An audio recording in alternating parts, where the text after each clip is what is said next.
Some kingdoms glow with iron, gold, and battle drums. Others fade not with a bang, but with a whisper. The soft turning of pages, the folding of maps. Today we still listen for that whisper in the ancient heart of Ethiopia, known to its inhabitants today as Africa. A land whose kingship once stretched across deserts, mountains, and rivers, shaping a geography of power that felt almost permanent.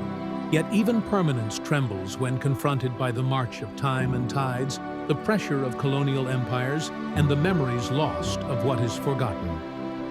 Ethiopia Superior was not merely a royal line, it was a geopolitical organism that threaded through Africa for millennia.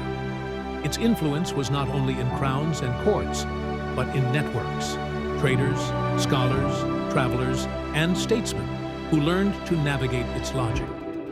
Across generations, its authority interwove with neighboring polities, shaping routes of exchange, diplomacy, and culture.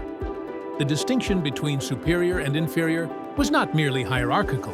It was a living spectrum of governance that responded to needs, to crises, to the weather of history.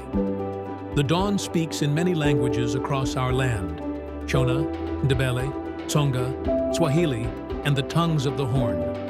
The drums beat memory into motion, a plan for tomorrow, a map drawn not on parchment, but in the courage of people. Borders drawn by outsiders did not birth our sovereignty. We did. The 19th century brought a collision of worlds: the bravery of Ethiopia Superior and Inferior, and the arrogance of foreign designs, etching patterns that would unfold across many African nations. A pattern where sovereignty was measured not by the people's consent, but by the strokes of pens and bloodshed. Does not the monarchy end when we stop pledging loyalty, fidelity, and allegiance to our king? Or when we are no longer willing to fight for the kingdom? Did we choose to shift from a throne's shadow to the iron fist of dictatorship? Did we choose to let the crown fade to a footnote and illegitimate elections and a corrupt system? Courts, ministries, inspectorates, and endless protocols steal, imprison, abduct, and murder us, whose rightful rulers have been erased. Is it not true that our fathers and forebears fought battles and gave their lives for their kings? Battles we have yet to win? They may have lost the kingdom, but we must not lose the war. Our rightful kingship, like us all, must endure.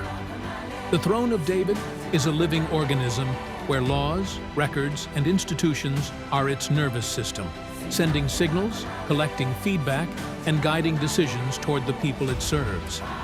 Imagine policy not as distant decree, but as a dialogue. Communities lending their voices to the ongoing work of nation building, acknowledging past harms, and co-creating futures that honor autonomy, dignity, and possibility. Kingship is evolving, and the governance of Africa is bending toward an architecture that has stood the test of time. The forms may shift, but the mission is constant: dignity, opportunity, and justice for every subject under the empire. This is not a defeatist tale. It is a narrative of adaptation and resilience. It invites us to honor the past while shaping the present with courage and clarity.